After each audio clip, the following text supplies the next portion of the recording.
Hai semuanya, kali ini Mimin akan membawakan alur cerita Donghua yang berjudul Perfect World. Oh iya, Mimin ingetin lagi ya bahwa konten ini full spoiler. Tanpa lama-lama lagi, yuk langsung aja kita masuk ke isi ceritanya.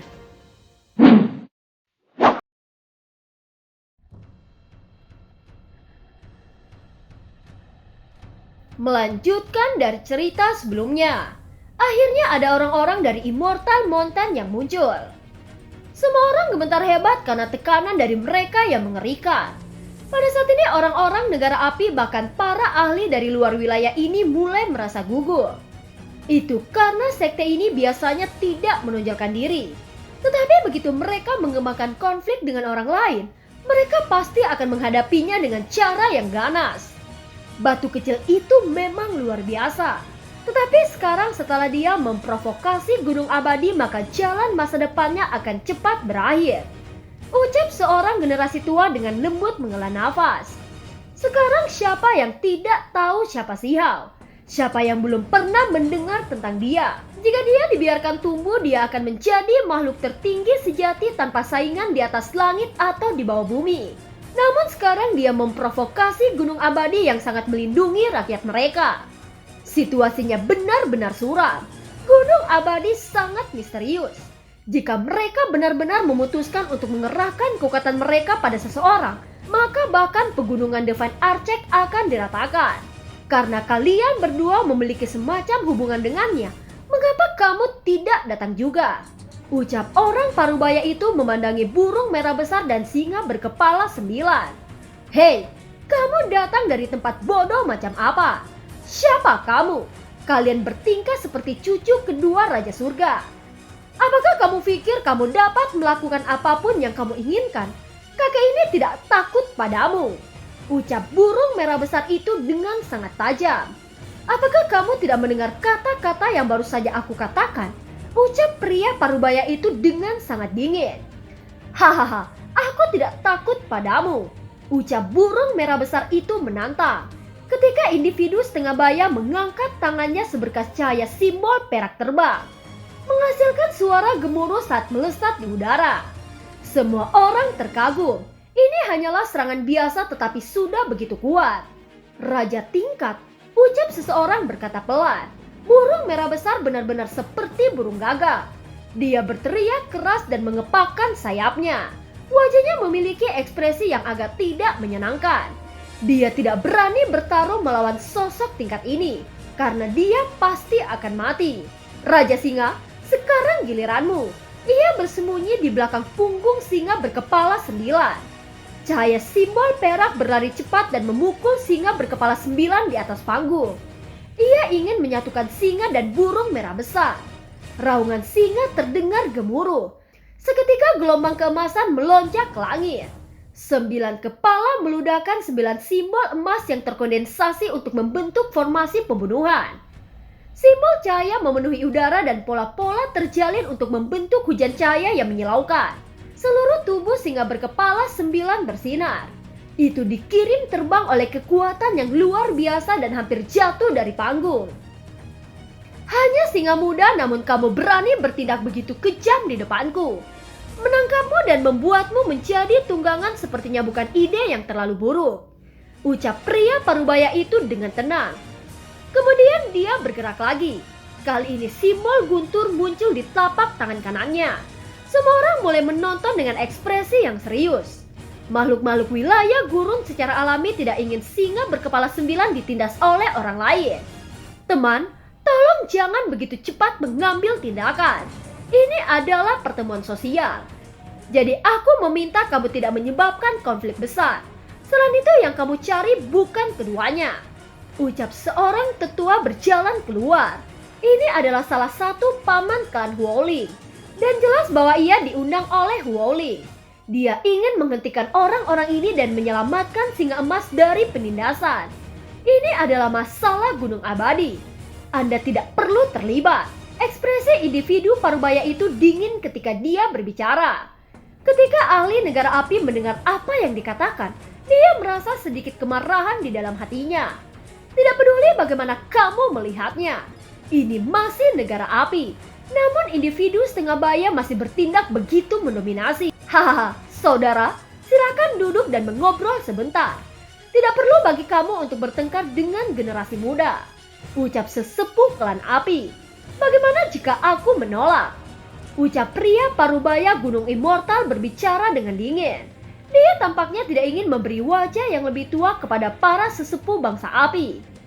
Alis Wolling sedikit berkerut. Dia mengepalkan tangannya yang indah. Dia meminta pamannya untuk berbicara dengan harapan menghentikan sementara mereka dari mengambil tindakan. Tetapi sebaliknya paman rajanya hanya dipermalukan. Ini membuatnya merasa agak tidak nyaman. Putri, jangan perhatikan hal yang angkuh ini. Dia pikir dia siapa? Ucap burung merah besar berteriak tanpa terkendali. Singa, ambil pedang ini dan bunuh dia. Ucap burung merah besar itu memberikan pedang hitam pada singa berkepala 9. Karena ia tahu bahwa semakin kuat individu yang menggunakannya, maka semakin besar kemungkinan pedang itu akan ditampilkan. Singa berkepala 9 tidak bertindak terlalu sopan. Saat menghadapi sosok tingkat raja perlu menggunakan artefak magis tingkat ini. Jika tidak, itu tidak akan ada peluang untuk menang. Ekspresi Raja Gunung Abadi berubah. Dia mengulurkan tangan besar dan simbol menyilaukan meletus. Dia menghindari cahaya yang tajam yang ditembakkan dari mulut singa dan hendak untuk menangkap singa berkepala 9 sekaligus. Namun pancaran pedang itu terlalu tajam dan kecemerlangan yang dilepaskannya terlalu menakutkan. Ini adalah artefak sihir pedang hitam level suci. Singa kecil sepertimu memiliki pedang suci untuk melindungimu. Sepertinya aku sedikit meremehkanmu. Ucap pria parubaya itu tertawa dengan ekspresi yang meremehkan. Singa berkepala 9 tidak mengatakan apa-apa. Sekali lagi dia meludahkan bentangan cahaya warna-warni keemasan yang menyelimuti pedang yang patah ini, memungkinkannya meledak dengan kekuatan. Energi pedang segera berkelok-kelok dan cahaya ilahi melonjak. Setelah menggunakan pedang yang patah ini, itu benar-benar membuat seorang ahli raja dari Gunung Abadi enggan menghadapinya secara terus-menerus dan terus mundur. Pada kenyataannya, bahkan di antara tokoh-tokoh tingkat raja di alam pengaturan formasi, tidak ada yang berani bertarung melawan pedang suci atau pedang dewa. Mereka hanya bisa menghindari energi pembunuhan dan serangan dari samping. Segera setelah itu seluruh arena berubah menjadi emas. Singa berkepala 9 menunjukkan kekuatannya. Simbol-simbol melonjak ketika pedang yang patah terus bergerak meretas ke kiri dan ke kanan. Meskipun Raja ahli dari Immortal Mountain sangat kuat, tetapi dia tidak memiliki artefak suci. Untuk sementara dia tidak bisa berurusan dengan singa berkepala 9. Akhirnya setelah terus-menerus membentuk jejak, dia melepaskan gelombang kekuatan suci. Ia memungkinkan kecepatannya untuk segera meningkat beberapa kali. Selain itu, karena singa emas telah menggunakan pedang yang rusak selama ini, akhirnya jumlah kekuatan suci yang dihabiskannya agak besar, sehingga energi pedang tidak lagi terkonsentrasi. Ini buruk, ucap burung merah besar menjerit. Namun yang membuat semua orang kaget adalah bahwa seberkas energi pedang merosot dari langit. Itu segera mengeluarkan aliran darah dari ahli raja, hampir memotongnya menjadi 2. Ketika gelombang kedua energi pedang muncul dari langit, salah satu lengannya tiba-tiba teriris dan jatuh. Tempat ini benar-benar sepi tanpa ada suara. Ini adalah Raja ahli dari Immortal Mountain. Bagaimana dia bisa kalah? Siapa yang berani melukainya? Ucap orang-orang di sekitar yang menyaksikan ini. Apakah singa berkepala 9 itu kuat? Dengan pedangnya yang patah, apakah benar-benar bisa membunuh sosok tingkat raja di alam formasi? Ucap seseorang dengan kaget tidak percaya. Tunggu, energi pedang itu jelas datang dari langit. Meskipun tampaknya cocok dengan pedang yang patah, seharusnya itu tidak datang dari singa berkepala 9. Ucap seorang tetua berbicara dengan suara yang rendah. Dari kejauhan terlihat Xiao yang baru saja menurunkan tangannya. Dia adalah orang yang telah melepaskan 2 garis energi pedang surgawi itu. Wajah individu parubaya dari Gunung Abadi seketika menjadi muram. Dia menatap langit dengan tidak percaya. Energi pedang itu aneh dan kekuatannya terlalu besar. Tidak mungkin baginya untuk membela diri. Seketika salah satu pedang menghantam dadanya dan hampir memotongnya menjadi 2. Kemudian pedang kedua memotong lengannya dan darah terus mengalir dengan deras. Siapa yang berani melakukan seperti ini? Benar-benar berani menjadikan tunggangan abadiku musuhku, ucap singa berkepala 9 menggertakkan giginya dengan marah. Sangat berani dan kuat, ucap banyak orang berteriak ketakutan. Mereka berpikir bahwa itu adalah singa berkepala 9 yang telah memenggal salah satu lengan individu Parubaya. Kemudian laki-laki Parubaya itu naik kembali ke atas panggung. Seketika tubuhnya disapu oleh cahaya pedang dan menerima luka mengerikan membuat darah mengalir bercucuran, dan dia terhuyung-huyung mundur ke belakang. Burung merah besar dengan mulut yang sangat tajam berkata, "Hei saudara Dao dari Gunung Abadi, apakah kamu akan pergi begitu saja?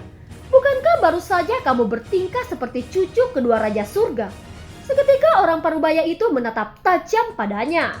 Kemudian dengan satu sentakan lengannya dia menghilang dari halaman ini. Beberapa hari setelah pertempuran itu telah berakhir, scene berganti yang memperlihatkan Xiao hendak pergi untuk menemui singa berkepala 9. Tiba-tiba dia mendengar suara berteriak, "Siapa yang coba kamu selingkuhi? Hanya batu kecil yang pecah, namun kamu berani melakukannya. Kamu bahkan ingin aku menggunakan beberapa artefak suci untuk menukarkannya," ucap seseorang berteriak dengan marah. "Cepat dan pergi ke sana. Tukarkan batu itu," ucap pagoda kecil di dalam rambut Xiao bergetar dan mengirimkan pesan ini. Xiao dengan cepat berjalan ke halaman itu karena takut diambil oleh orang lain. Batu itu hanya satu. Pastikan harus mendapatkan batu hitam itu, ucap pagoda kecil ditransmisikan kepada Xiao. Baiklah, setelah Xiao berkata dengan lembut kemudian berjalan pergi, terlihat ada banyak hal di atas meja giok putih. Itu semua adalah fragmen artefak magis kuno dan tampaknya kuno.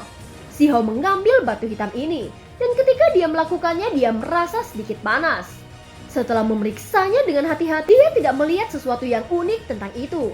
Itu benar-benar sepotong batu api bumi.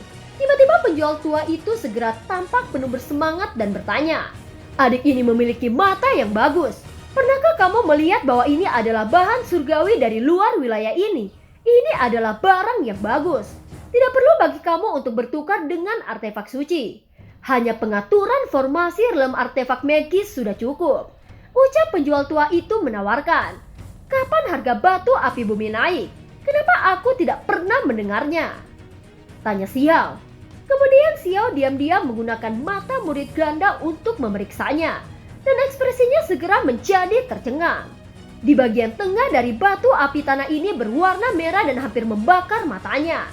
Dia menghela nafas dalam-dalam. Jika bukan karena dia orang yang memiliki dua pupil, dia pasti harus memupuk mata surgawi di masa depan.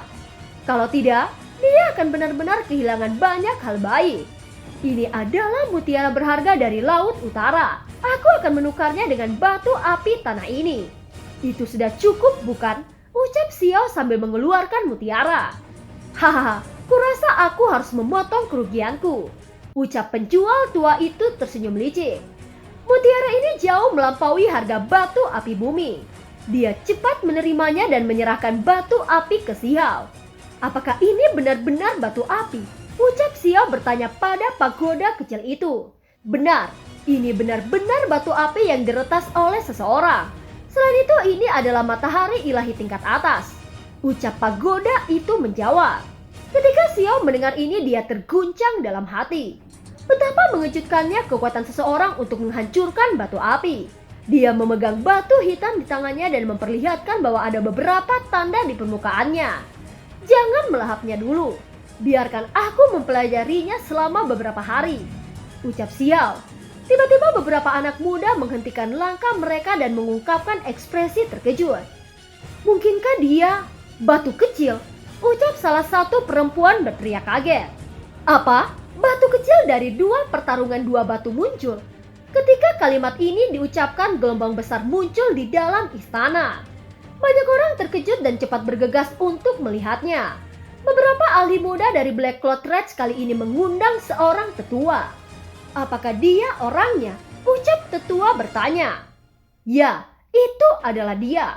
Beberapa hari yang lalu dia mempermalukan para ahli klanku. Hari ini dia menggunakan singa berkepala 9 untuk bertindak dengan keras.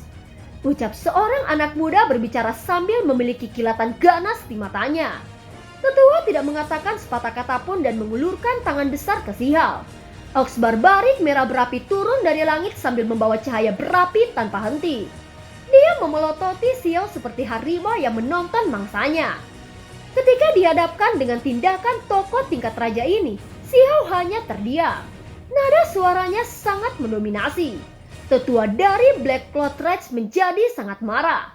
Dia mengakui bahwa jika Sihal berada di ranah kultivasi yang sama dengannya, bahkan 10 atau 100 lebih kuat darinya dan dia tidak akan cukup untuk mengalahkan Sihal.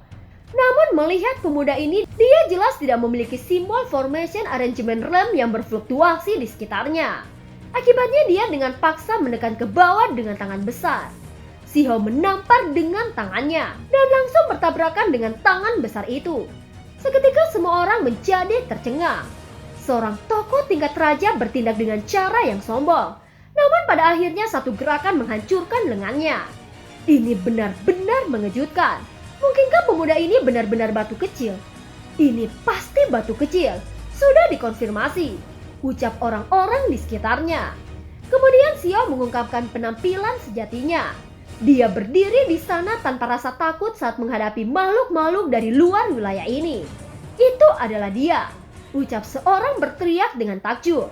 Pada saat ini tidak hanya halaman tetapi seluruh Manor berada dalam kegemparan. Pergilah jika kalian tidak ingin mati, ucap Sihal dengan tegas. Pria parubaya itu kaget dan dengan cepat mundur. Namun dia memperhatikan bahwa Sihal mengabaikannya. Dia kurang dari 1 meter dari Sihal dan memuntahkan seteguk darah besar dari tekanan besar Sihal. Semua orang sangat terguncang melihat kejadian ini. Pemuda ini benar-benar seperti dewa yang menindas manusia. Hanya dengan auranya dia memaksa kembali sosok tingkat raja dari Gunung Abadi, membuatnya untuk batuk darah dan menderita cedera hebat. Dan film pun berakhir. Terima kasih udah mau dengerin Mimin sampai akhir ya. Maaf kalau Mimin banyak salah. Sampai jumpa.